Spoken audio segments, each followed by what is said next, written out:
Hi, welcome to the Pure Steel Podcast. I am your host, Louis P. Schreier. I thought I'd get her off kicking right away. A happy Monday to everybody. So, a couple weeks ago, I found out I was drawn for Lit Beard Company's mystery flavor coming up here. Talked to Anthony a little bit today, and I had to give him some kudos. It is absolutely the best scent I've ever put my hands on. He obviously wouldn't tell me shit about the scent. All he did was sent it to me. But all I gotta say is when he drops this oil, get your asses to litbeardco.com. Use the promo code STEEL. You get a little bit off your first purchase. And hell yeah. Like I said, this scent is absolutely amazing. It's kind of a there's a little bit of a spice to it. You can definitely smell a little bit of tobacco. Yeah, it's really good. I'm actually super excited for Lit to get that one out, release the name of it, because like I said, I have zero clue what the name is going to be. All I know is I was one of four to get the first sample of this mystery oil. And if you guys got Lit before, he usually had a black wax. He went red around the wax, and then it's just a sticker you get in any box. And I got those stickers all over my table, and it's amazing. It's the best beard oil on the planet, and I promise you that it will not fail you. It doesn't fail me. I actually threw it in before. Good full beard. Life is wonderful. My absence from doing the show the last couple of weeks, I went to Indianapolis for the wet show, big pumping, so basically a work conference thing. A lot of educational stuff. I learned a lot. I actually did a hit on Dennis the Apprentice's show there for Zoom Drain. So if you guys feel nosy, you can go find my hit on Zoom Drain. It's just a short 15-minute interview. Talked a lot about my show. Talked about we look forward to young guys coming up in the trades. And I got this fucking badass mug down there. And I got this shirt. If you guys know the You Betcha guy, he does all the hits on Twitter, on what the hell they called? TikTok. He does stuff with the Manitowoc Minute guy and all that stuff. But he is actually the spokesman for Hammerhead Trenchless, who's they do a trenchless pipelining out of Wisconsin. It's over in Madison. Great group of guys. But they gave these shirts out there, about to go down. So kind of like a shitter, I guess, right? Yeah, but you get to see so much cool shit there, and I got to meet so many cool fucking people there. I got to meet the rapping plumber, Danny G. I got to meet George DeJesus, who is an Instagram god on for plumbing. The stuff that guy can do with pipe is amazing. Super smart. I got to meet Rob Prodrains, he actually came bringing a buddy. We still do chat quite a bit. He's a super great guy. I didn't get to meet Billy Teeter. I shook his hand. We're at the big rigid thing. He's a great guy too. There's so many people congested in that one little area. And if you guys know me well enough, I don't like to be in big crowds. So I kind of tucked away. I got to meet Steve the plumber. He's a firefighter plumber. He got a sticker on the table. You got to meet a bunch of cool vendors from Rigid. I did sign up for the Rigid experience, so cross your fingers. Hopefully I get it. Not that I deserve it by any means. There's a lot of people out there that do deserve it. I know George is one of the first ones going, I believe, but yeah, it's just so much stuff. If you guys are, obviously I'm kind of a nerd when it comes to plumbing. I know it's not. It's kind of a you should talk about work on your own show, but yeah, there's so many cool fucking products out there. You get to learn a lot. I mean, this fucking thick skull of mine can't obtain so much information, but I learned a lot. Met a lot of cool people. And speaking of like really cool people I've met in the past and doing all this stuff, I brought my buddy Noah on today. Ugly Gaming. I play with these guys almost every fucking week, it seems. But here's Noah. What's up, dude? What are you drinking? What's up, man? What are you drinking there? IPA, man, always. Kind of IPA.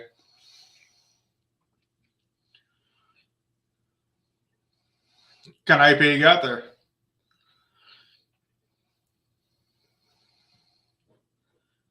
And you froze. You still there?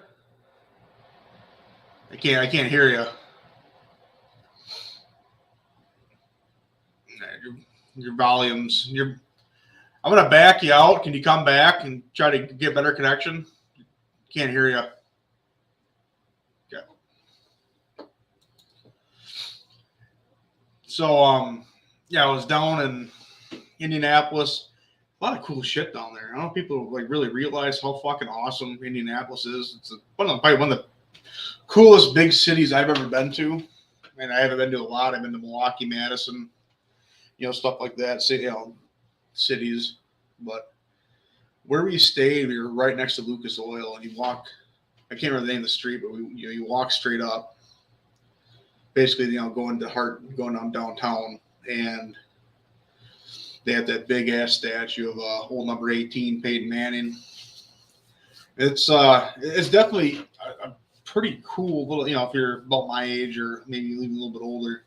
A lot of cool bars, a lot of friendly people.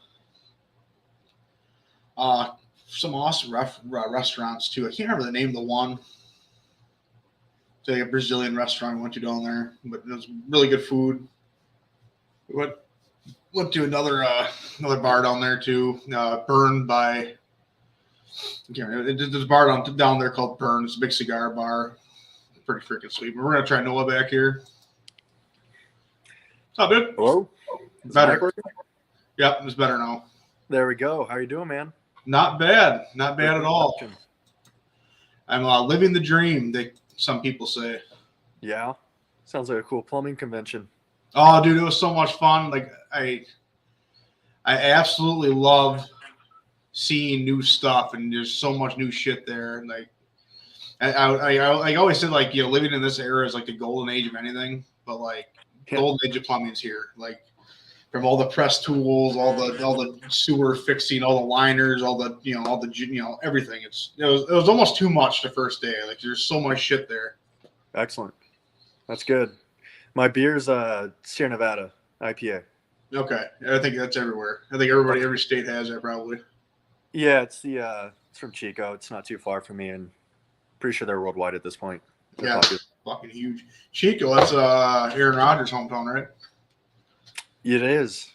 Good call. I forgot about that. Yeah. How far away is that from you? An hour 15. So you're pretty close to the burning. To what? The fires out there? Oh, yeah. Yeah, I don't have too many going on right now, but every summer is a disaster. Yeah. Now, last year in particular was pretty bad, wasn't it? Last year in particular was pretty bad. Yeah, I don't know if you've heard of Tahoe, Lake Tahoe. It's kind of like, yeah, it's a pretty big lake, and it was grayed out for a good 3 months. So, like, do they put your town on alert then? Like with a fire that close?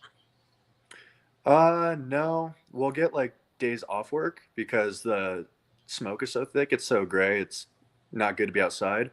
So you'll get days off, but it's like being in a bar. Just go in there, suck it in, go in and out.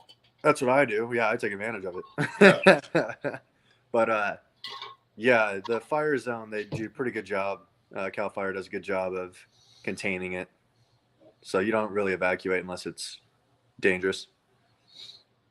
So for me, it's just what's the dangerous point then? Like, is there a certain like a certain like mile radius where like this is too dangerous for anybody to be around here, just in case the wind switches? Or Yeah, I mean, the closest I was 10 miles, and we got like warnings that you might get evacuated, but it was never mandatory. Um, Also, probably depends on the type of fire. Is it a bush fire or is it going to be a forest fire? Depends on the kind of shrub it is. The last one, that Caldera one that went through Tahoe, was like the mountains.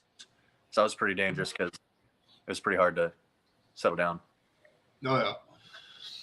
So how involved is the community then for like cleanup and shit there? I mean, like I know like around here, like when we get flooding, like is the community pretty big and like getting out there and help cleaning up, or because I like here like our flooding, people are out there help pick up. You know, obviously there's county workers that are out there like nonstop fixing shit, but like is like after a fire, is there like a grace period, or people out there right away like rehabilitating all the environment that was burnt?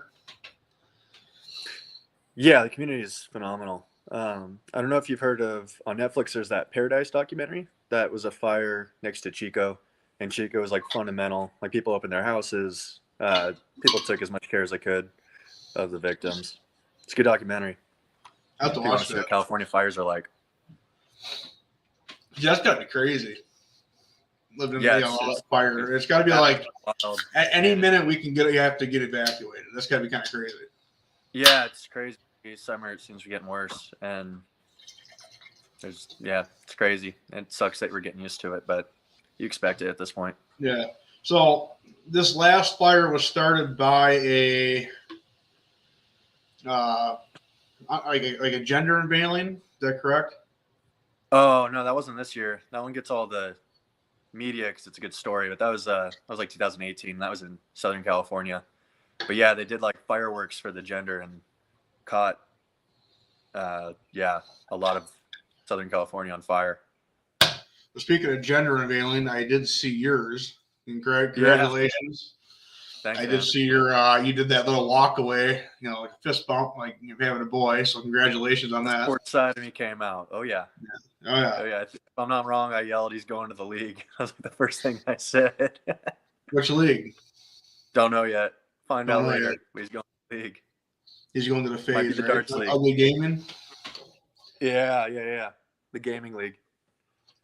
Yeah. That's where the money's at anymore, man. It seems like every week there's a tournament that you can probably make 20 grand on. Yeah, it seems like there's a ton of money. It's just super saturated, like ran by the top 10 gamers. All those tournaments are. But I just see, I can't remember. Stuff. I was watching the one last week, 2 weeks ago. I know Stone Mountain was in it. I'm watching him. I've been trying to play more like him. He's balls. He doesn't give a shit. That's how I kind of like, you play with me enough to like, I don't give a fuck if I die. I'm just here to have fun. But yeah, that's the idea. I mean, I would be more effective if I had to play with one guy on the team. I think my stats would be a lot better. Right. But I guess Stevie needs to get his kills too, so he might as well have a couple. Get his ego up. Might as well. Keep the energy high. Keep the morale. Yes, fuck it. I think playing with Ugly the last, year and a half, I think I've actually enjoyed gaming more than I ever have in my life. And I think it's really cool that our group has that vibe. It's a lot of fun. Yeah, that's community and like socializing and just having people to play with has always been the niche for me, not who can be better. So sick. Make a if you're not that community, but I would. Can you hear me? You're starting to go in and out again. It's okay right now, I think. Gosh, shit. Okay, he'll be right back. So what he's talking about is I play online with a gaming community called Ugly Gaming, which if you look at the title right there in the bottom, Ugly, that's the name of the kind of a clan tag, I guess, on Warzone. And they have a huge Battlefield community. You can find, if you're on Discord, you can find them on Discord. And he also has a website. I'll let him get more of that here in a minute. He is coming back on here.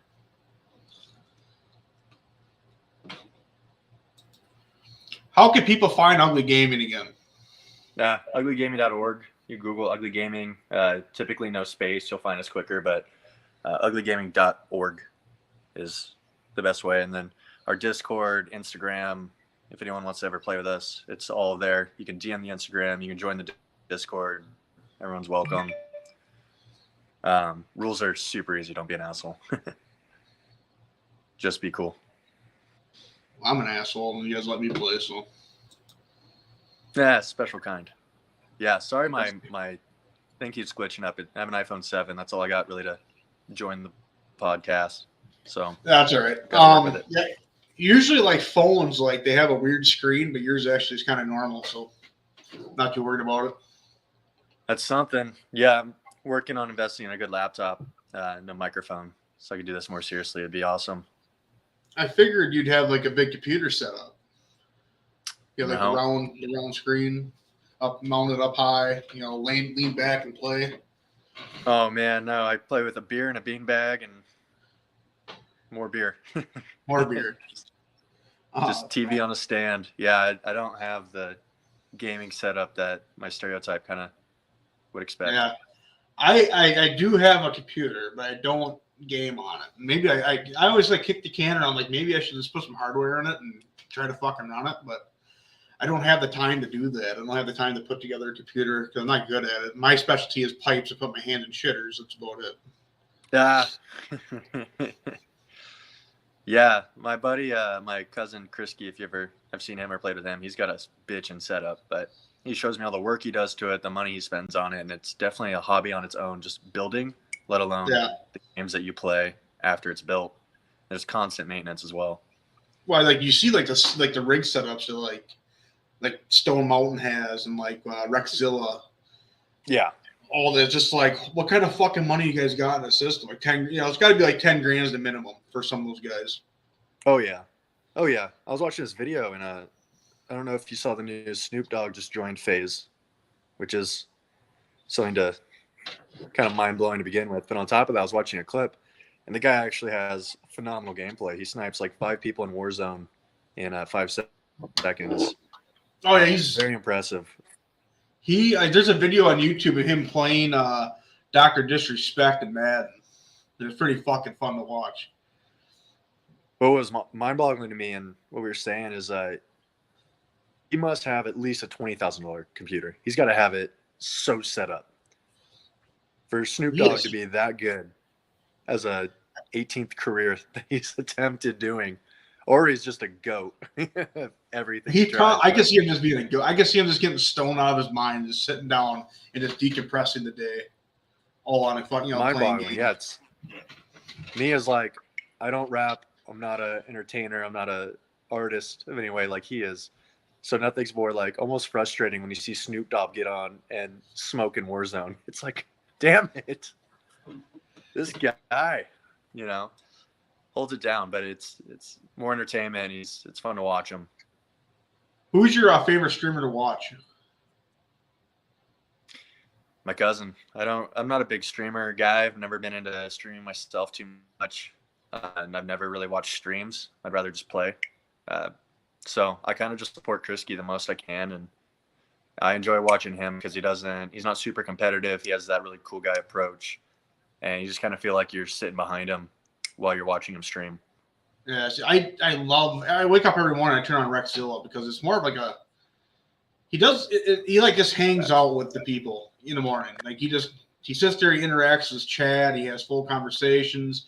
He answers his questions. He pours his life out there for people to really get involved with who he is as a person. And I don't know, something about that format. It's like a morning radio show, but obviously with Warzone. And I think it's a lot of fun. I think for him, he's really revolutionary. Become a revolutionary for how to do your live stream. Besides just playing and your bullshit comments, he's playing with his friends, the same 4 guys, which is like Mugs TV, Abrupt, and I can't remember the other guy, but it's just fun to be a part of that every day. I think build a relationship. Yeah, it's cool to build a relationship with their viewers, and you feel valuable even when you're just watching.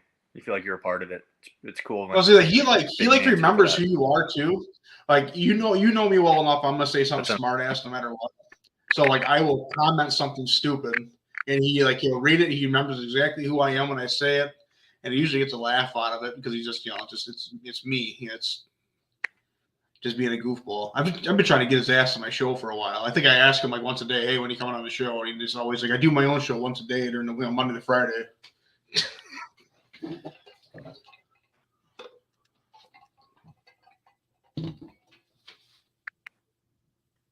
That's awesome. Yeah. It's not just me. It's a lot of people he remembers. It's more than one person he remembers, obviously. It's not just me, but it's the smart asses that he kind of get attention. I'd love to get him on. I've been trying to get Stone Mountain on too for a while, so hopefully one day I can get one of them. It'll be fun. If you could get Stone, that'd be amazing. Back to your saying, who's my favorite? Let's go big names. Be between the two Disrespect, and Stone Mountain. I've been watching Stone Mountain since Battlefield 3, when he had that first mom's calling him to bed, that clip, and he's doing full military call outs. And I was like, he was doing that in Verdansk too for a while. With what? He was doing that in Verdansk too for a while. For the Verdansk first dropped, he was kind of doing that. Oh, was. Yeah, he's just a lot of fun. He's just a different cat. Facebook gaming. Yeah, he's witty. Yeah, I think you got to be though, in that kind of field. You got to be kind of witty and quick, because Warzone's toxic. I don't care what anybody says. What people say to each other on that, nobody can say in real life. You know what I mean? Like some of the shit that people say on that game is just hilarious. Especially, you should try. We don't play much, but if you go,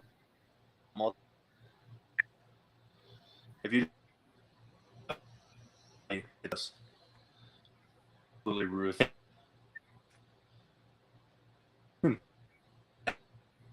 You're lagging out again. Oh, going through.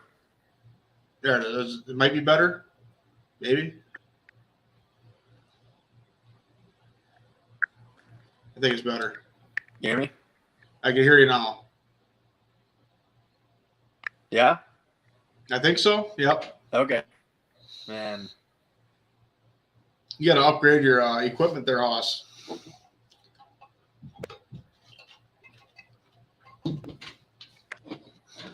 Oh, yeah. You're right. I'm looking to get it on at least, but a computer would be the world's difference, especially when we do events like this. Yeah. I had a question, but I lost it. It'll come back to me. I'm sure of it. We're talking about evil people on Call of Duty. Last time. Yeah, no, I believe. Toxic. It's a toxic. My dog's going off. It's a toxic lifestyle, man. Those fucking people are just assholes. Every single one of them.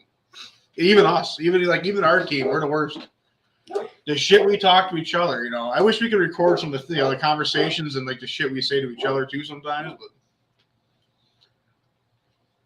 But you can always stream it, man. You can always go back. God, I ain't good enough for that. I could probably do it on this computer, but it's not really set up to be a gaming computer. It's more like a business computer. I got it for cheap. It was like $350, but and I got it hooked to a TV for gaming. What was that? Oh, nice.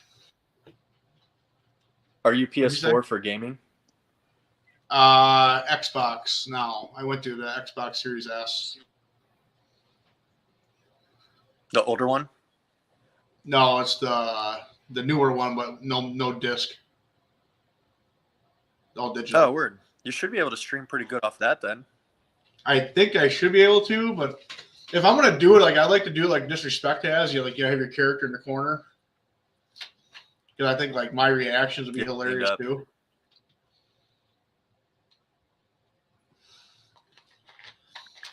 No, I definitely could try it.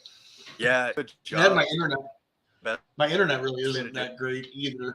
I'd have to run an Ethernet cord to do that probably. I could probably do it down here. I'm gonna try it one night. We're gonna try that one night.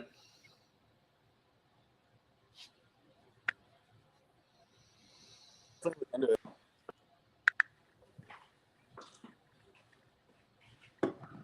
think my mic is terrible, man. I think your I think mic's it's all gonna fine. pick up I think it's just a connection to real the. late.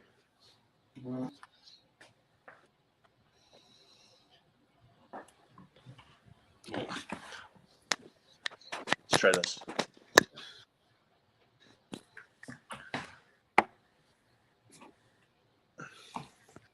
There. So All right, that's so your what's the ugly next shirt. subject? Yeah, what's your ugly shirt there? What's the gear? One of them. Yep, the original logo, the broccoli. And you can get that on ugly on your website, right? No, not this one. This is a super old one. This is back when I used to do the printing, Okay. the good old days. You have a couple new Yeah. ones out. I see you had to push that one, and you got Yeah. There's a couple of them I thought were fucking sweet. I got to buy one. When, Squad wiper, rebirth. Squad wipe, that's what it was. Yeah, I have the push that one. Obviously, I post a lot about it, but I got to get myself the Rebirth Island one. That's a good one. Yeah, that's fun. Yeah, so I wanted to get into a little bit of sports. A lot happened last week in particular. So obviously Aaron Rodgers coming back to the Green Bay Packers. Sticking with Green Bay Packer news, today the Packers released Darius Smith and Billy Turner to keep that cap number down. And obviously with Rodgers re-signing with Green Bay, Denver had to pursue a quarterback, and Denver went out and got themselves Russell Wilson, old number 3, for the Seahawks, or from the Seahawks. I'm just kind of curious for like my aspect looking at it. The first time in Russell Wilson's career, he's looked at as you weren't our first choice, you were a second choice, which to me is kind of funny because he's a future Hall of Fame quarterback, perennial Pro Bowler. You know, what can't you say about Russell Wilson? He's a tremendous human being. He's married to Sierra. You know, he has a great family, great lifestyle. Team 3 has always been everywhere over the board. And then you get Pete Carroll the week before saying, I'm not here for a rebuild. And then the next Tuesday, boom, they trade out Russell Wilson, who is their kind of cornerstone piece to the whole organization. Now, looking at a hindsight, there are other alternatives out there at quarterback. As in, there's a Deshaun Watson still available out of Houston, and you can still make trades out, you know, for other backups. You know, there's reports out there saying that the Indianapolis Colts are interested in former first-round draft pick for the Green Bay Packers, Jordan Love. And it's a really interesting marker right now, and I kind of I want to like run past like another person's head, like where do you think the Broncos are now in comparison to what the Seahawks just were? Well, similar to what you said, I think it's going to depend a lot on how comfortable is Wilson going to be in Colorado. It's a big, different fan base, different weather environment for home games. It's a different style of play, and how comfortable is Denver going to be having a new superstar come in? Are they going to be ready for his type of gameplay, and how does that all mold together? I think overall he's going to be fine. He's Russell Wilson. He's a phenomenal quarterback. He's a big name. He's going to bring a lot of revenue to the city. It's going to be a lot of fun to watch him. I'm kind of curious. Like, are they going to give him like a Papa John's deal too, like they did Peyton Manning? Those are great commercials. Those are really good commercials back in the day.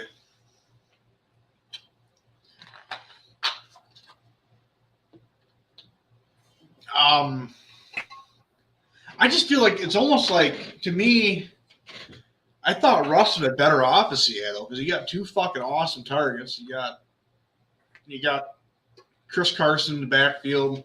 They always have a solid tight end, it seems. They got a really decent offensive line.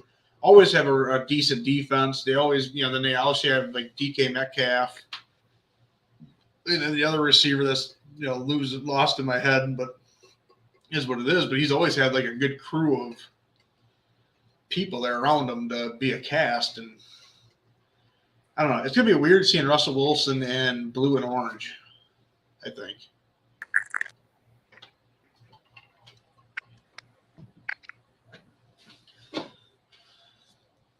You catch any of that or no?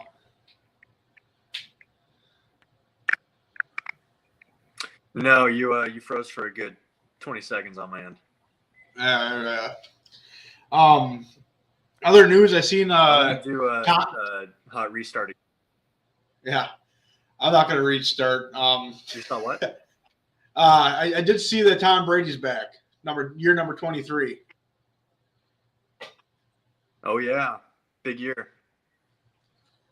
I'm curious why he wants to. Actually, I honestly thought the only way he'd come back is to go to San Francisco.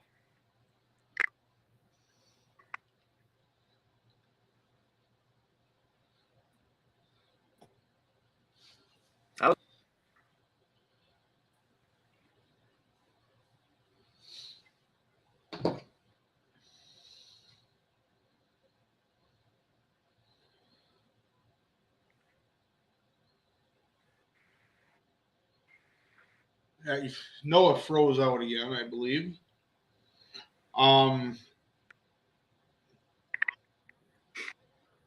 You back now? I think you're back again. I'm always here. I can hear you. It's just not getting through. Your screen keeps on freezing. I can't hear your voice come back. Yeah, this is like the best part of the year for me in football because you get like all the what if. Like I love free agency. I love the idea of like what if Jarvis Landry comes to Green Bay because they're making room for making all these moves. And they're obviously trying to move money around to extend guys like Jair Alexander and Darnell Savage and the rest of the crew in the backfield for Green Bay. But like just the thoughts of like, could Rob Gronkowski end up in Green Bay? Because he's technically a free agent. He won't.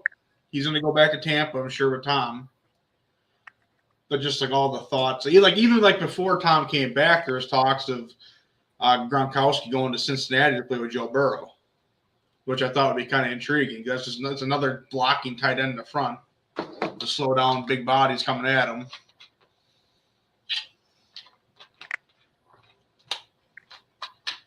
I'm just kind of curious how things are going to shake out here in the next couple of weeks with free agency.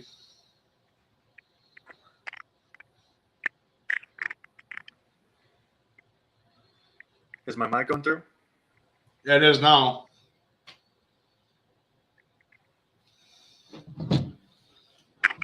Yeah, I'm still a little delayed, but to what you're saying, it's a great time of the year because you get to really think about it. Like you were saying, you get to imagine, you get to place you and think about how good you are.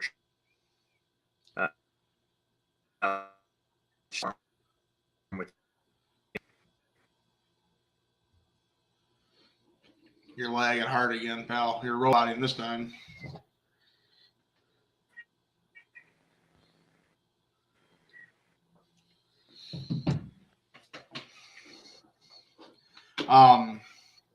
Yeah.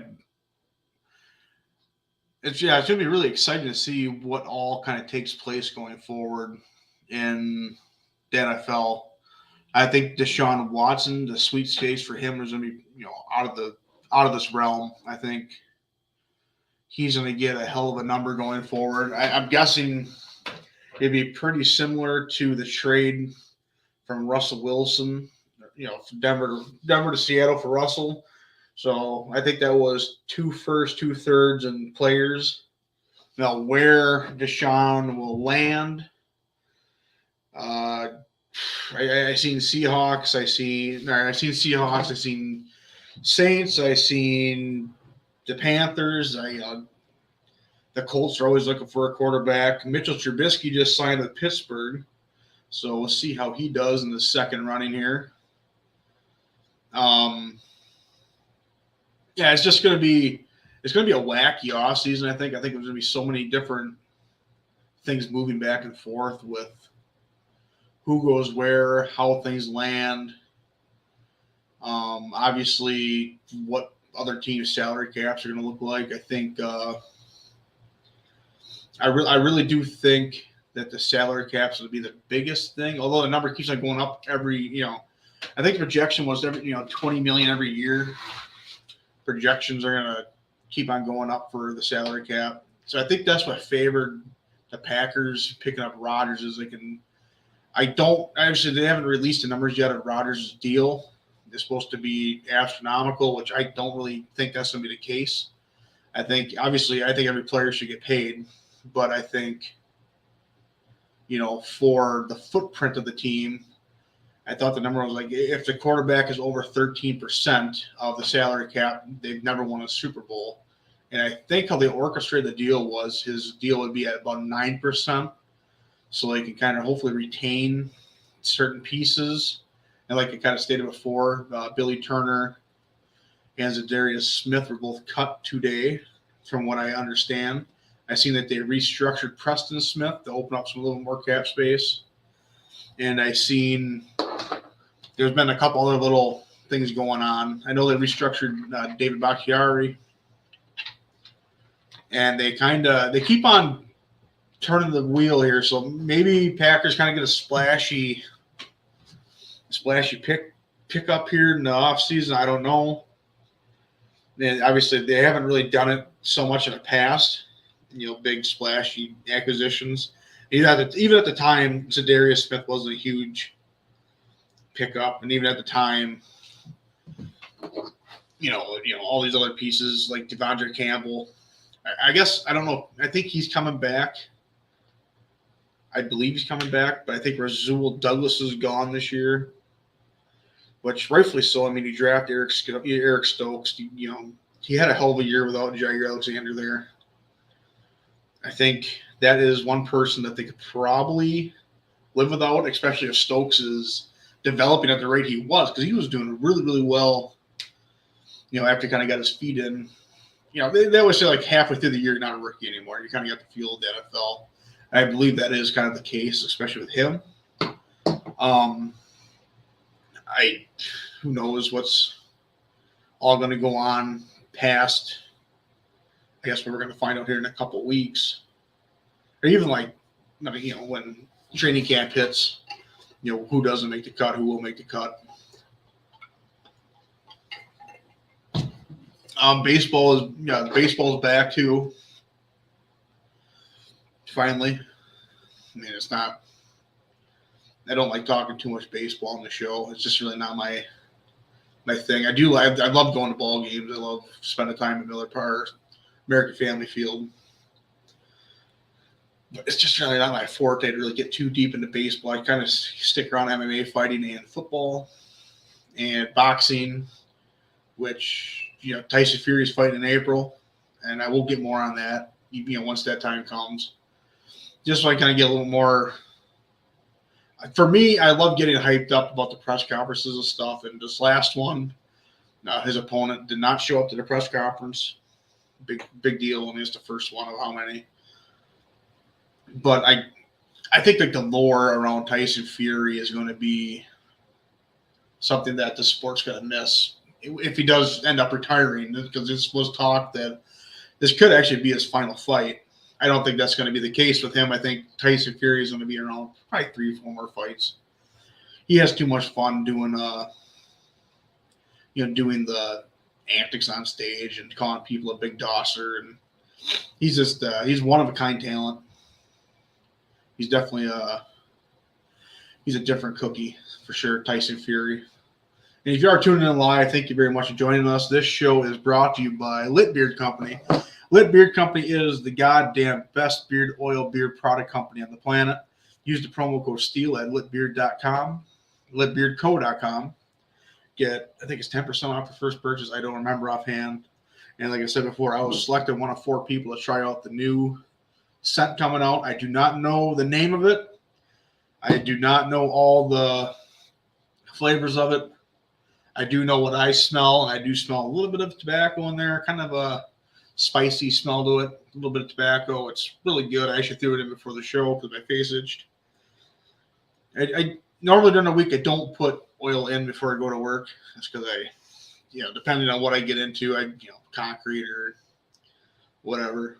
Like I was cutting concrete on Friday, and my beard kind of felt like steel wool. Came home, washed it out, conditioned it, tossed in some Lit Beard Company. That was Badger Bonfire tossed in. That was freaking amazing. But yeah, I want to get back here to Noah. He's back. Hopefully this is much better. I just spent a lot of time setting up an older laptop. Attaboy. Earpods in. Yeah, you look clear. Okay. Visually look clear. So, you ever iPhone 7. you ever buy a Lit Beard Company? I have not yet. I go off and on between beard and no beard, so You should check out their stuff. I know I always hype up Wisconsin, but my favorite scent by them is called Whiskey. Or actually, my second favorite scent from them. yeah. Reshare the discount code. Don't you have that for us? Yeah, Steel. Steel. Yep. Okay. Yeah. It's the Wisconsin. Yeah, the Wisconsin whiskey is amazing, but for sure my favorite scent. It kind of hits home. It actually, like when he says like he wanted to kind of capture like this, he likes to capture smells of like times of the year. So Badger Bonfire is kind of like summertime Wisconsin. Yeah. And then Wisco Whiskey is supposed to be like we have supper clubs out here. So just you go eat dinner. They're called the supper clubs. Okay, I've not heard of this. Yeah, This so is a new term for me. it's like just a high end restaurant basically. Family owned restaurant thing. It's kind of neat. And every one of these supper clubs they specialize in old fashions. So the scent is supposed to be like an old fashioned. That's nice. So the oil itself feels really good. It smells really good. They have shampoo, beard balm, oils, and they have the best fucking t-shirts on the planet. I wasn't gonna wear mine. I usually do, but I wanted to wear this shirt. Just kind of I was in Indianapolis, but it's a lot of fucking fun, man. Especially getting to know Anthony like this well. So like we literally chat every day in Instagram. He generally cares how I'm doing. I generally care how his business is doing, and he does take consideration from everybody. We're the consumer, and he listens to us. Like we get to pick what we want, and he kind of incorporates whatever we have for ideas and throws it out there. I think this one is one that us consumers wanted. Yeah. And we got it, and it absolutely delivered. This is a really good scent, really good product. Okay. Yeah, I'm super interested. I'll have to check it out. I will when we get off here. Steel. Deal. I was kind of talking when you kind of broke out last time. Obviously, the Texans have big quarterbacks are going to be on the move. That's going to be the new normal. I think quarterbacks are going to be. Every team needs a quarterback to win. And I think every team now is kind of realizing I need two things. I need a defense that has a pulse that can keep 21 points to a minimum. I think 21 points is kind of like that engine stop. Like if you're running a car past like 98 miles per hour, your engine stops. I think 21 is the NFL engine stop. Like if you can hold off an offense to 21 points, if we score 24, we're going to win. Or we score more than that, we're going to win. I think 21 is kind of just that special number. 21 points in a football game is 3 touchdowns. And I think if you get to the playoffs, it's going to be a myth, especially if you're watching Green Bay, San Francisco. I think that was a total fucking fluke of the game, and I still can't sleep. But I think if you look at any other playoff game, 21 points is kind of like if all you're going to score is 21, you're going to lose. Yeah, based off what you're saying, I couldn't agree more. I was thinking of playoffs as you were saying that, and that's pretty much how it went down. And I think, in my opinion, that's why the Rams ended up coming out on top, was because their defense was able to stop strong offenses. I really do think the Rams, though, like they went all in on a quarterback. They went all in on Matt Stafford. and They they got a did. Super Bowl. They did. And I, as a Packer fan, I always fucking love Matt Stafford, man. I always thought he was on just the wrong. I think if he were to go to the Rams 3 years, or was it 3 years ago they went to the Super Bowl, the Rams? I think if he was on, if they never had Jared Goff, they had Matthew Stafford, they could have had 3 Super Bowls, in my opinion. I think it's exactly what he's that they're good. missing. Yeah, that's what they're missing.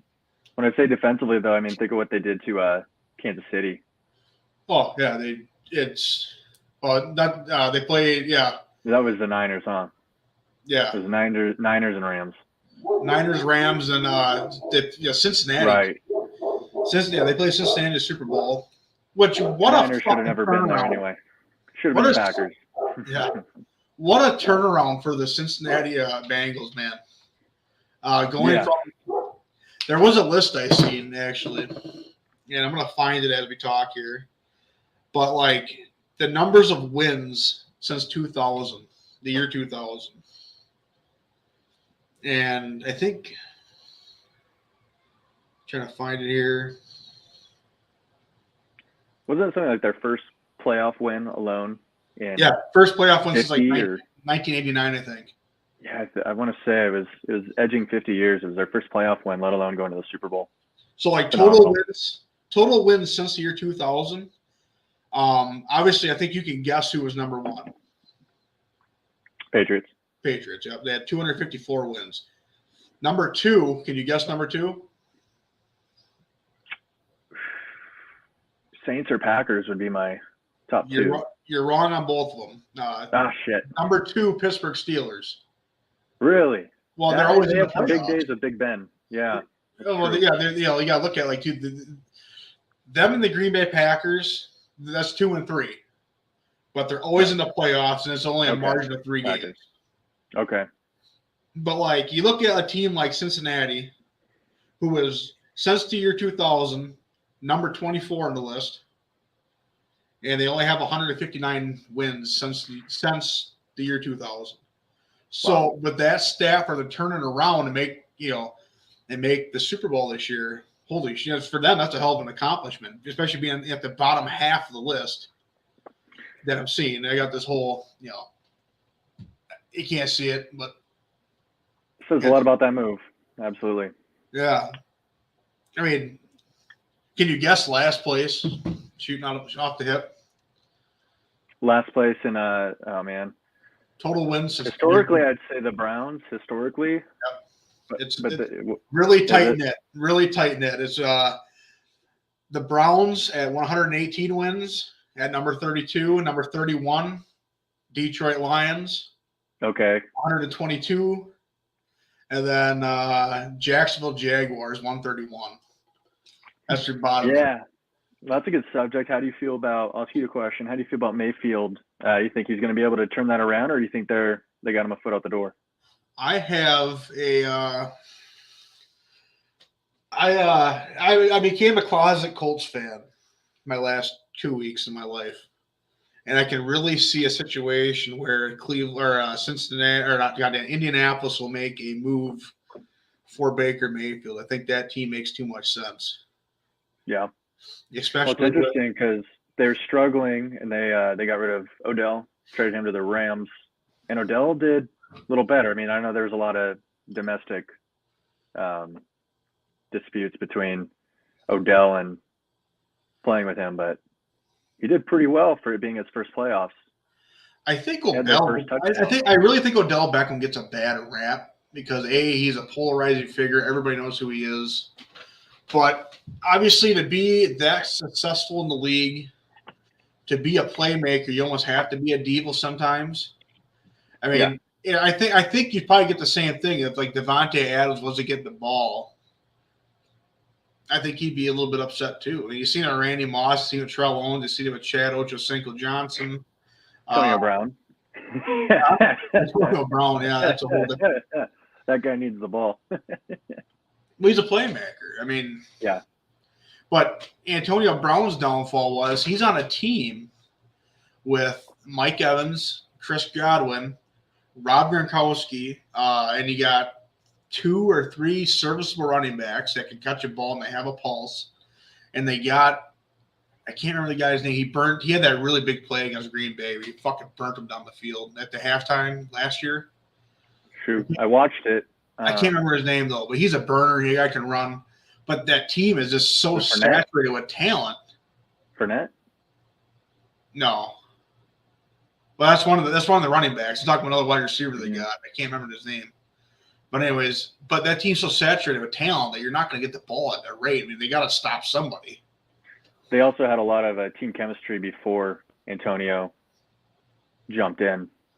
They already won a Super Bowl the previous year. Like they had a system going, and Antonio's on that team though. was he at the end of the year before? Yep. That tells you how ahead of the game I am.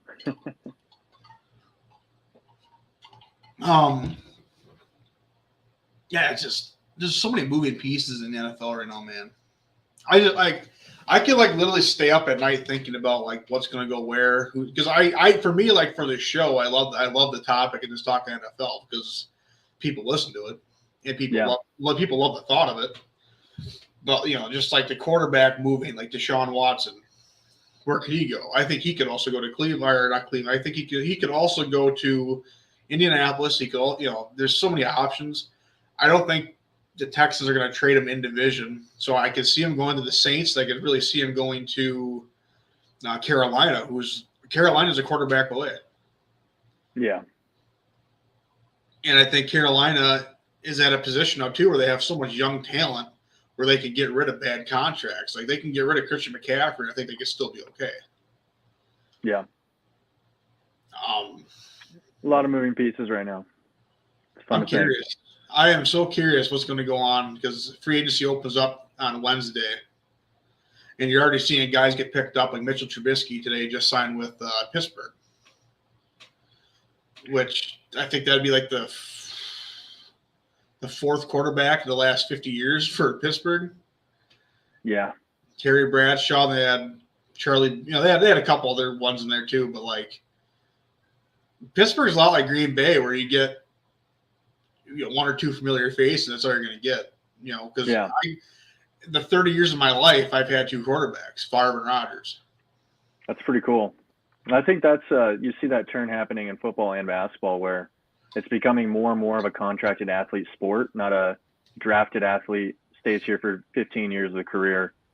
Luckily for you, Green Bay has done that, but I think the community helps because it's a fan, it's a community-owned team, and I think that I think the players love that. I think it's just the lore of being in small town Wisconsin. Yeah, it gets cold, but the fans fucking love you. You're like Elvis Presley. You know what I mean? The fans fucking love you. Right. Yeah, I think that's something that sports are losing though, and I think that's why you're seeing a lot of people jump ships because, like I said, they're going to contracted athlete and how much money can I get somewhere else. That's why you're seeing a lot of people push their own way out because they kind of have that side of them. I can do better somewhere else. I said the stat earlier when you were off the show when you got your laptop set up, but the stat is if your quarterback takes up more than 13% of the salary cap, you're not going to win a Super Bowl because no other quarterback has done it. So like Tom Brady's always been at the stat line of like 7 to 8%. Wow. And with this move that they're doing with Rodgers, they're setting him at 9%. So I think if you take statistics involved with all this, I think if the Packers can keep on making moves, I think we'll see another Super Bowl in Green Bay. I think you're going to see one anyways. Next I'm going to say 2 years, Green Bay won another Super Bowl. Just the way it goes. You have the best thrower of the football to ever play the game in Aaron Rodgers. He's not the greatest of all time, but the talent he has in delivering the ball, you can't dispute that he's probably the greatest at throwing the ball. Obviously time will tell. I do think at the end of the day, we're going to look at Patrick Mahomes as the second coming of Christ in football because what he can do with the ball is amazing. I'm really excited to watch how he does. I think he's going to be that because he loves playing football, man. I think he's going to be that another. I think he's going to be a 20-year guy too. I think he's going to be 20, 25 years, just like Brady's going to be. I think Patrick Mahomes loves playing that much. He's good at not getting hit. He's got to get old first to not get hit. He's still young to the point where he can still escape. mean, you can look at Aaron though too. Aaron's 38, and he can still get out of the pocket. I Yeah. think that helps his career prolong too. Absolutely. I just want to say about that. The teams that seem to do consistently well all have stronger quarterbacks as far as staying healthier. Yeah, You see a lot of quarterbacks retire early who didn't get that kind of support that Rodgers had. Well, Rodgers has it less than Brady, obviously, but you can make the argument he's up there. I mean, he's 38. I know Brady's obviously older, but I think Aaron has 4 years left in him. oh, absolutely. I'd say more of the fact how well the offensive line, how much the team is oriented around making sure Brady does not get touched. I think the refs help too. I think because they take away the hit. You know what I mean? Oh yeah, Even Tom has a long train of having that on his side. yeah, well, and even like on our end too. Like I know, like a lot of people pissed him off. Like, oh, they only called that flag for this fucking Rodgers. Well, a lot to it. Right. I mean, the best product you can get as a football consumer is seeing the best teams with the best quarterbacks, because quarterbacks are the face of the franchise. You're not going to sell. Right. You're not going to sell me on watching Aaron Donald play defensive line. As much as I love defensive football, and I can watch a game more that's 7-0, 7-7 at fourth quarter more than any other game. You can't sell me on Aaron Donald is on the or Khalil Mack is the linebacker. Right. I want to watch the game because it's going to be. I want to watch the game because it's Joe Burrow versus Josh Allen. I don't want to watch the game because it's Eli Apple versus I know what you're saying. Absolutely. No, you're right. I mean, could I be an asshole saying that? I'm an asshole every day of the week, anyways. But I mean, that's what sells. And NFL knows their product. That's marketing. That's sports money. marketing. Yeah. I mean, you're not I mean, look at the Heisman. It's almost always a quarterback. Yeah. And if not a super running back. Yeah. Fuck. That pisses me off though, because I thought 4 years ago, Jabril Peppers, defensive back for Michigan. I really thought he should have won it. He had such a good year, and he's kind of he's kind of a shithead now. Because he got drafted to Cleveland and he wanted out, and he went to New York Giants. But no defensive players won it since Charles Woodson. Right. And Charles Woodson's a once in a generation. That's how it goes. Yeah, fuck. It's too bad. I think the best player deserves it, but I mean, what do you do? I mean, sell it to your marketing. Yeah, it goes to the face of the team. Well, you look at Cooper Kupp stats. Cooper Kupp had one of the greatest years ever recorded by a wide receiver. And Aaron Rodgers had just a statistical Aaron Rodgers year, and Aaron still wins the MVP. Right. But I guess it makes sense though. I mean, marketing 2-time MVP or 4-time MVP quarterback Aaron Rodgers is back in Green Bay. It's nice. Yeah, I'm excited to see how he does next year. I'm going to keep you to that. In 2 years, they're going to get a ring, though. I'm going to keep an eye on that. Well, what did I tell you? Piece. Remember the last time you're on the show, and basketball was going on or getting heavy? Yeah, I think the last time you were on, I think it was about this time of year, and we were talking about playoff basketball. And what did I tell you? I told you the Milwaukee Bucks are going to win the championship. Did you at that time? Yep, I did. Let's go back. We're going to go to the archives. Yeah, I told you on that show that with Giannis, Chris Middleton, and I think when they did that, they just acquired the point guard that they got. I can't remember his name. But I told you that I think that might be the piece to get him over the hump. Okay. And Drew Holiday. And Drew Holiday got him over the hump. And they play. What was that year? Was that the Raptors year? No, it was Milwaukee and. No, that was last. No, they won it last year. I think it was 2 years ago. I told you they're going to win one. Was it with the Lakers then? I think the last time you were on it was when they played the Raptors and lost to the playoffs. Then the next year, or no, it was. I don't fucking remember, Noah. Get off my ass. I did tell you though on the show that I thought Milwaukee was going to have to win a championship within the next couple of years. Got to dig that up. That's good marketing, man. It is good marketing. Put yourself out there as a sports guru. Yeah, Good work. I don't know fucking nothing about basketball. I like talking basketball, but I don't know enough about it to be dangerous. Yeah. You watch any college ball?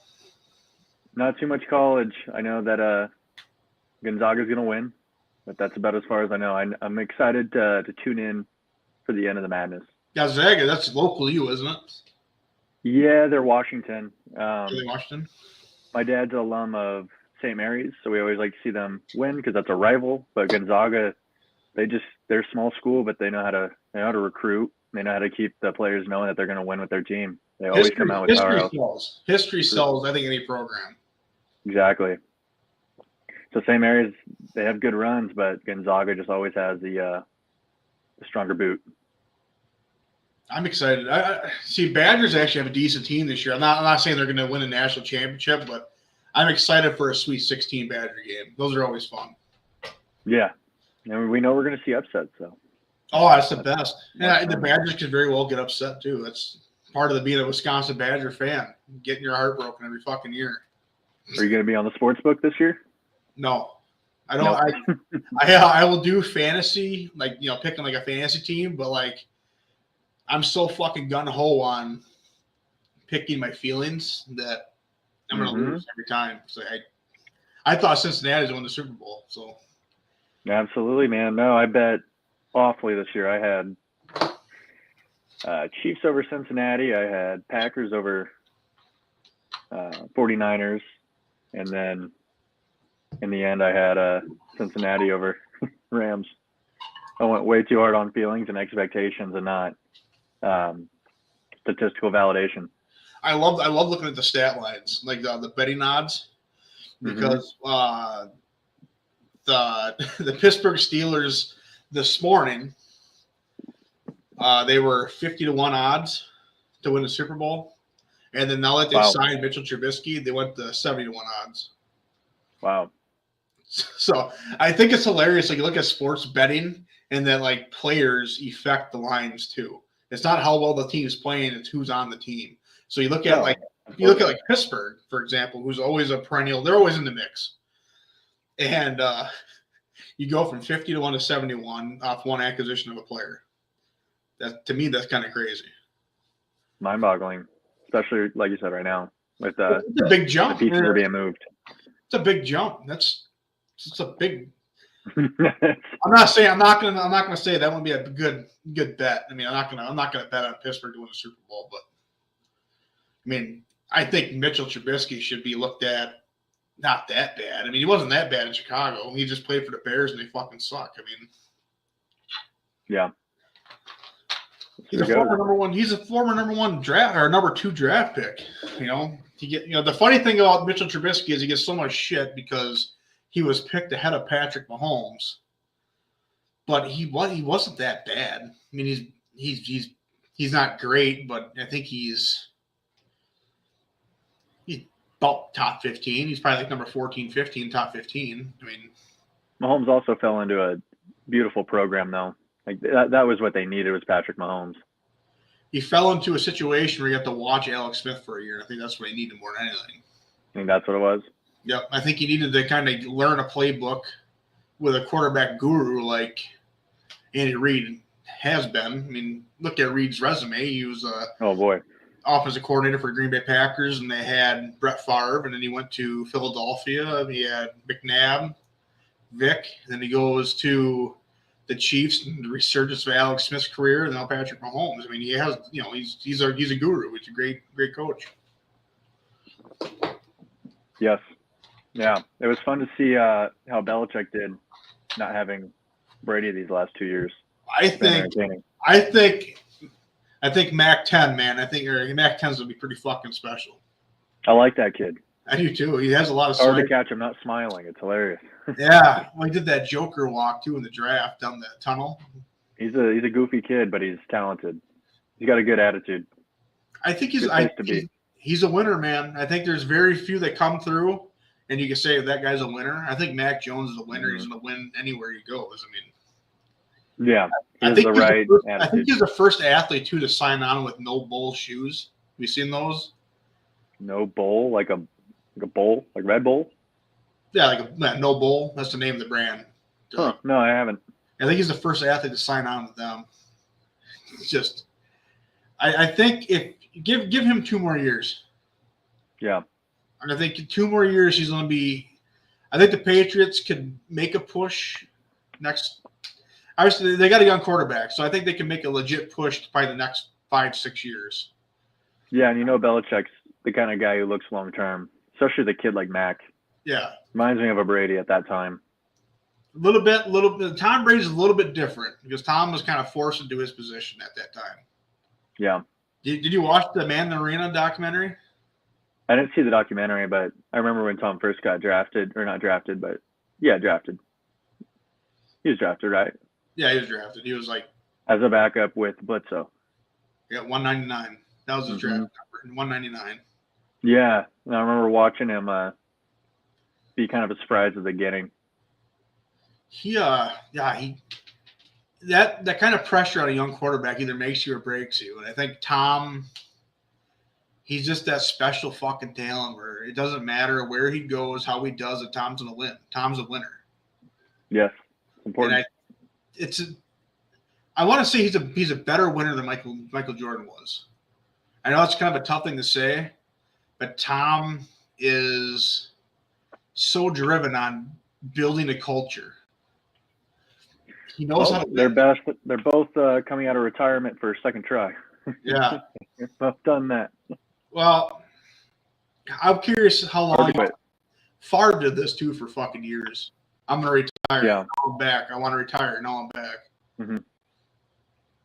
Love to see the 50. Love to see the 50 bomb. Hope he can do it. I think he wants to get to 45. I think that was kind of his end. I think 45, and then maybe. I think if he wins one more, he's gonna retire. I don't see him getting one more. I can still see him being Tom Brady for 2 years and putting up good numbers and being respectable. You know what I mean? Yeah, we all know 45 is his first number. But he's mentioned 50, so I'm rooting for 50. Yeah, I think 45 would be step one. He's got a lot done. He's not done. So if he has a strong year next year, I'd love to see him push it again. If you look at how Michael Jordan retired, it was sort of like, it's time. Same with Kobe Bryant. They both pushed it until they weren't really worthy to their team anymore, other than being a big name. I hope Tom does the same. I honestly, I kind of thought like the first 2-3 weeks of his announcement he was going to be done, but it wasn't his time. I think he's not going to win another ring, but I think he's gonna let people know who he is for sure. If you were to say between Green Bay and Tampa next year, one was going to get a ring, who would it be? Green Bay. I think Green Bay has the pieces to do it. If we go to the Super Bowl, you want to bet on it? Well, they're in the same division, so they go to the NFC Championship. Shoot.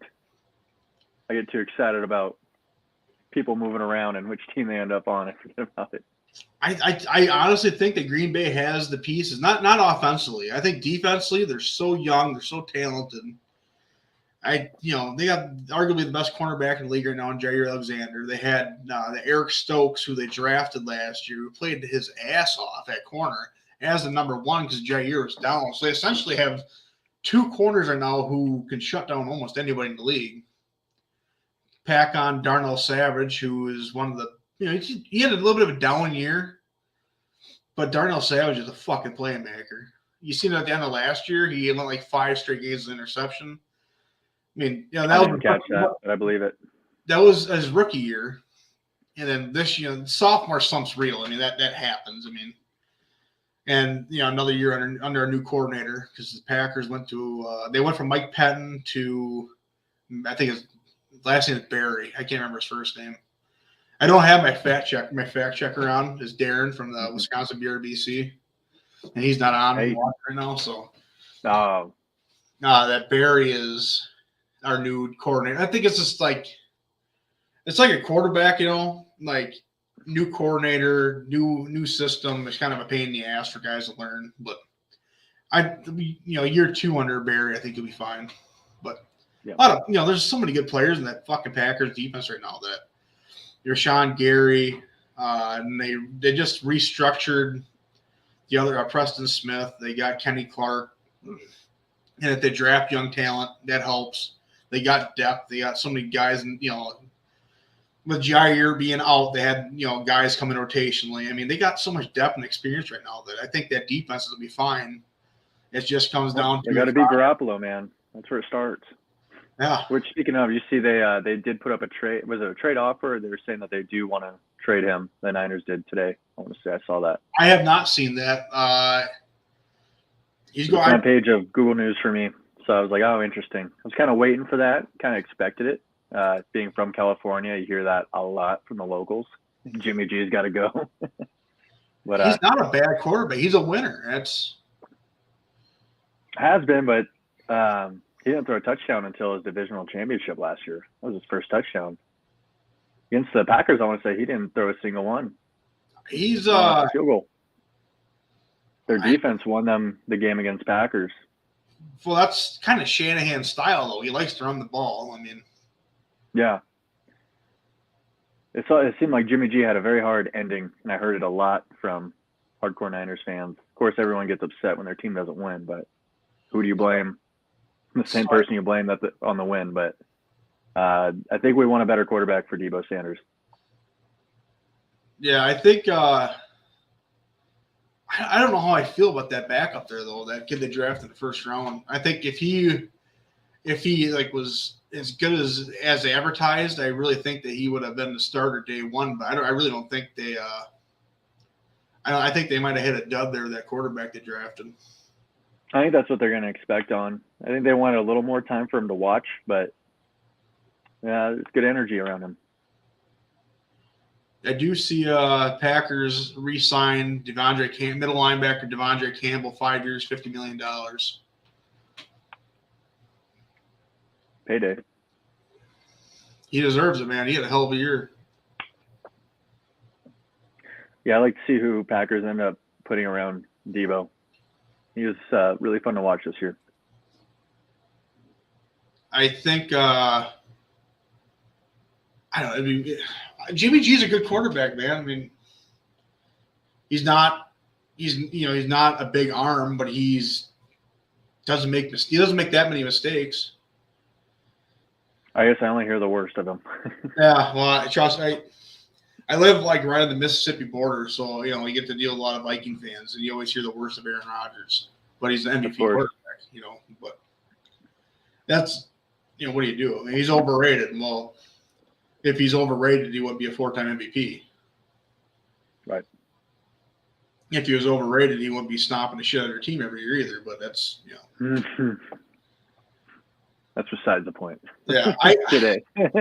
I'm actually so excited because of the Lions last year. I'm not a Lions fan, but I've always wanted them to win just because they've never done it in my lifetime.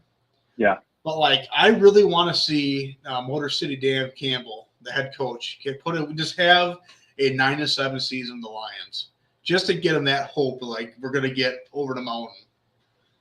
You haven't seen it in a while.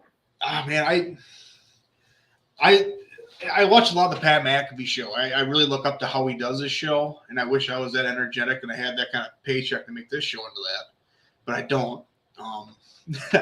But still, I mean, but watching Motor City Dan Campbell, the head coach of the Detroit Lions, on his show last year, he makes me excited as a Packer fan to play the Lions every year, because every game he was in this year, it was besides 1 or 2 games, he had he was within one score winning the game.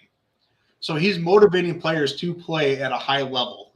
It's not like his team's laying down and dying. He's coaching a competitive team. So I'm really kind of excited to see what the Lions do, man. It's I like exciting. Football. I like football. I like seeing losers win. So Hey, if you watch the Suns, they were in the last place. They picked up Chris Paul, and they've been really leading the Western Conference ever since they have. yeah, Bucks and 6. Yep. Milwaukee, they're Western, correct? Or are they Eastern? Eastern. They're Eastern. It's Yep. hard to think because I think of Raptors and it's hard to tell. I think the Warriors have a good chance at meeting them there this year, and that'd be fun to see. I like the Warriors. I love Steph Curry. I think Steph Curry is so fun to watch. Is Clay back full time now too? Yeah, he's doing well. His shot looks like it never left, so it's good energy. And then obviously Draymond Green. He's fun to watch. He's still got an attitude. It's simmered down in the last 5 years, but he's that piece of the puzzle that sometimes you need. Even though he can hurt you, he can also get in the other team's head. I Like like Patrick Beverly, if you know that name. I kind of like Philly too this year too, but They're making a lot of moves. It's going to be interesting to see if it works out for them, for sure. But I would still put Milwaukee over them. Milwaukee just has too many pieces to deal with. I mean, Yeah. because they have Drew Holiday, Chris Middleton, and obviously the best player in the NBA right now, and Giannis. I mean, you got to stop one of them. And Giannis is not afraid to get in the paint. He plays ugly. Oh, yeah. Giannis inbounds the ball, and it takes 4 people, the whole court, to get him to maybe miss.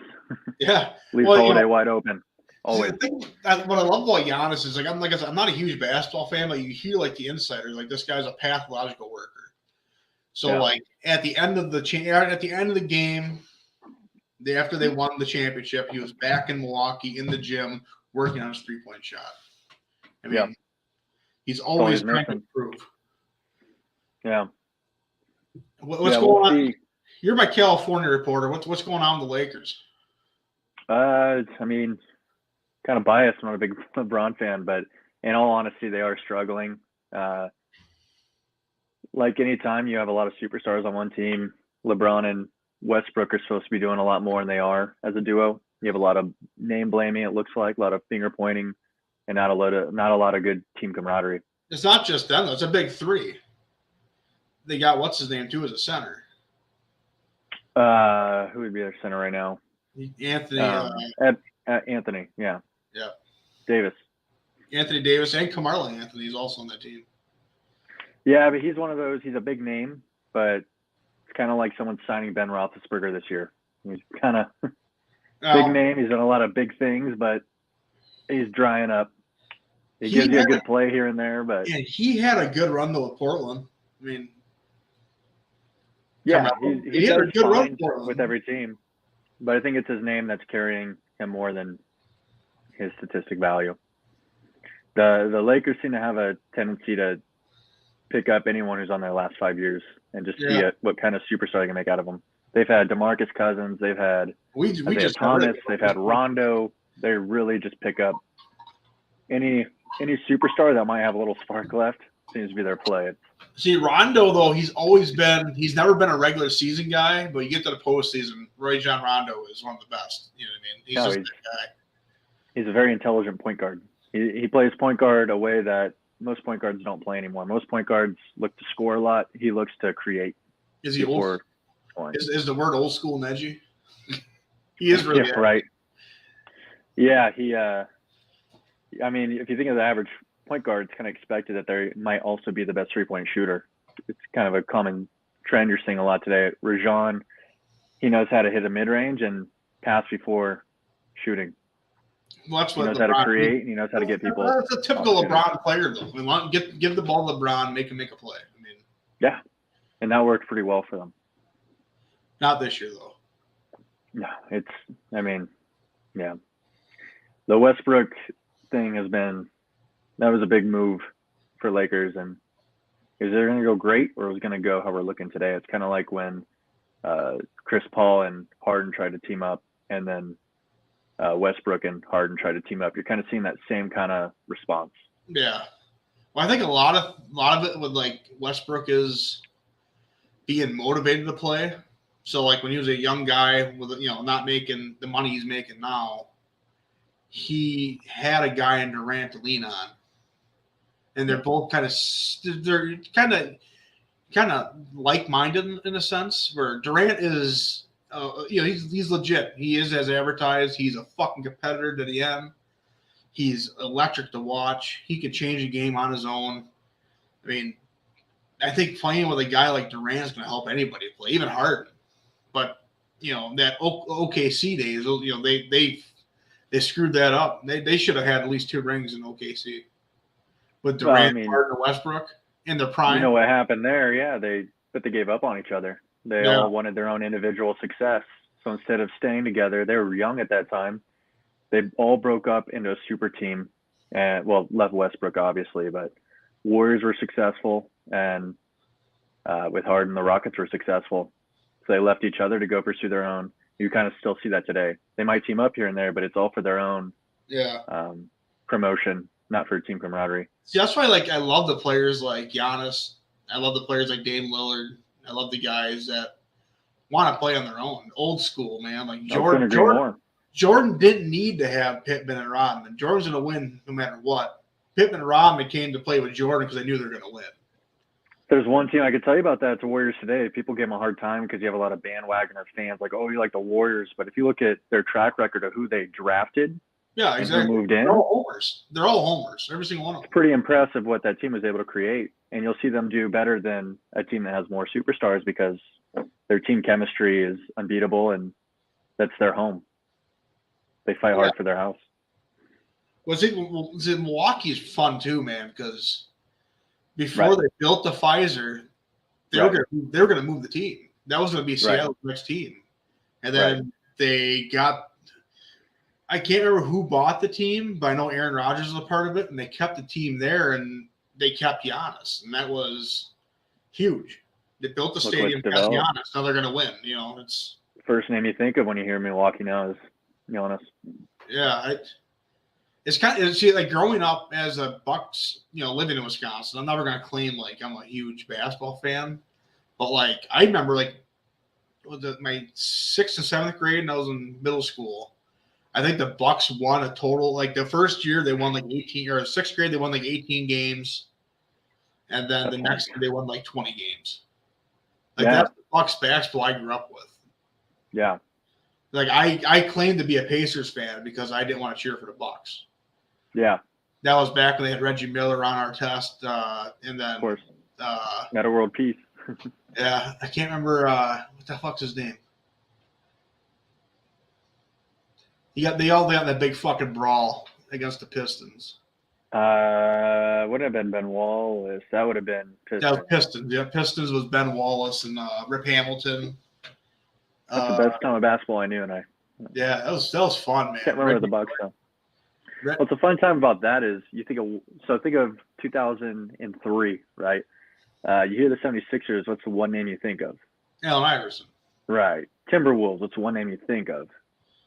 Timberwolves, fuck. Tracy McGrady. Would have been Kevin Garnett. Tracy would have been the Rockets. But my point is each team had their person, right? Where today, like we were saying earlier, every player is now an individual contracted athlete. They don't care about their city as much as players used to. They don't stick around. They say, I don't belong here. I deserve more money. And they move. Where it used to be every team kind of had a superstar, and they were there for 10 years. I think too, if you look at the Lakers, it was Kobe and Shaq, and then it was just Kobe. Right. But then it was Kobe and Meta World Peace. Yeah. And then you had Shaq and Ray Allen. No, Shaq and Dwayne Wade. That was before Ray Allen. Didn't he? Oh, he went to the Heat first, huh? Yeah. And then he went to the Celtics, and that was after Garnett left. It was – what the hell was it? It was Allen. It was Paul Pierce, Ray Allen, Kevin Garnett. That was the start. That was the last one. Yeah. Then the Heat became the Heat. And then, now it's all over the place. Now if you don't have a super team, you're not relevant, which kind of sucks for pro sports, and especially basketball. That's what I'm saying. I miss 2003 era. That was basketball's peak. Oh, man. I miss – and 90s as well, of course. Yeah, man. I remember watching 98, 99 when you just had – individually like Allen Iverson, and you had Reggie Miller, who was coming to the end, but he's still effective. and he had all these young up and coming guys that all made a difference, like Ben Wallace's, and then he had Tracy McGrady's, and he had Dirk Nowitzki just came into the league. I Hmm. mean, all these individual guys who just stood out for their city, and it was a lot of fun. Tony Parker, Tim Duncan, Chris Tony Webber, Mike Bibby. Yep. Yeah. That was an exciting time to watch basketball. And then fucking LeBron ruined it. Did LeBron James ruin pro sports? There's definitely a great argument towards it. And like I said, I'm not the biggest fan of the guy. I try to be non-biased, but yeah, there's a good argument there. I think I was listening to Jim Rome, and Jim Rome is a Laker fan. He lets people know he's a Laker fan. And listening to him say LeBron James has officially wrecked the Lakers for the next 10 years is fucking absolutely hilarious to me. I think they could win, but it's not the same. Like, you have Lakers fans who don't like LeBron. Like, that should be unheard of. It should be, we're so thankful to have him. Where instead you hear a lot of, I'm glad we have a good guy on our team, but I don't really like him. It should be all, so glad we got him. You know, we got the best player in the league. That should be their attitude. But he's kind of changed the game so much, and he's made it so much of he's added so much drama, so to speak, into the league, both domestically and with outside of sports topics, that he kind of gets hard to listen to, both whether it is sports or not sports. He's just not the easiest guy to be around. Yeah. But I think I'm going to wrap her up here. So you are Ugly Gaming. You are Ugly Gaming Noah. Everybody knows now. They should know Ugly Gaming. Okay. How can everybody find you? Uglygaming.org. No space or anything. You can also Google it. Ugly Gaming. We have an Instagram and a Discord. Links should be all over the website or on Google. Instagram at Ugly Gaming. Uglygaming.org. You can play with us anytime. We pretty much talk about the same subjects we did today. Yeah. Sometimes a little more gaming's involved, but I think next time I'll get you on again here pretty soon, and we'll hit more gaming and stuff. I just hit me at like 3:00 today. I'm like, man, I should really do another podcast. And I've been talking to you about doing it for a while. So yeah, it's always good. It's always good. And now I know this is a much better setup for me. Earpods and laptop. Yeah, it's a great. Actually, I love this platform, StreamYard, because it's basically hands free. I set everything up. I got all my banners here. I can switch easy. I mean, everything for me is hands free. I talk with my hands as it is, so like, makes my life simpler. Excellent. Yeah, last time I had you on, we were still using a different platform, and it was smooth for sure. But That's right. So yeah, everybody out there, if you're listening, join. If you guys like to play Warzone or Battlefield or anything like that, actually, you guys got a Clash of Clans or Clash Royale team too that I just joined. The best. Ugly Gaming is definitely a fucking family. It's a lot of fun. Noah is kind of the head guy of it all. Noah, I've got to know you now pretty well for the last year and a half. Sounds about right. I never met you face to face, but I do consider you a friend. I mean, good. How much time we spend together playing Call of Duty. I mean, yeah, Ugly Game is a family first and foremost, and after that is all bullshit and drinking, basically. So, but on that note, I'm gonna let you go. I'm gonna do my last hit for Lit Beard Company, and I'll probably talk to you later. Excellent. Look forward to it. All right. Thank you very much for coming on, buddy. Thank you. That was Noah from Ugly Gaming, and one more hit before I go. If you, my friends out there, do have a beard, Lit Beard Company is the place to go. Lit Beard Company is the best thing since sliced bread. Lit Beard Company is a veteran-owned business based out of Wisconsin, and you use the promo code STEEL to get 10% off your first purchase. Yeah. The new scent's amazing. Can't give away all the details. I don't know what they all are, but it's a little bit of a spicy tobacco. Absolutely fucking phenomenal. Yeah, I think we're going to try to do another show this week. I do have a plan to get to episode 50. hopefully sooner rather than later. I'm trying to get some other guests lined up. I'm sure we'll get Noah back on now that we can get a better setup with him. He's just a wealth of knowledge. He's fun to have on. Yeah, I don't have any names to say right now. I know I want to have, a couple of the BRBC guys back on, stuff like that. Just the typical Pure Steel podcast style, little things here and there. And obviously, Austin's going to be back. And I'm sure Friday we're going to get into kind of more of the geek stuff. So obviously Kenobi's coming out. They just dropped the trailer for that. We'll probably talk a little bit more of House of Fett towards the ending. They had like a Godfather kind of feel for the last episode. A lot of Godfather references, how they delivered stuff. Just a lot of stuff coming up. We'll probably hit on that more and more and more. And then, then the typical nonsense, getting guests on, interviewing people. I love interviewing people. So,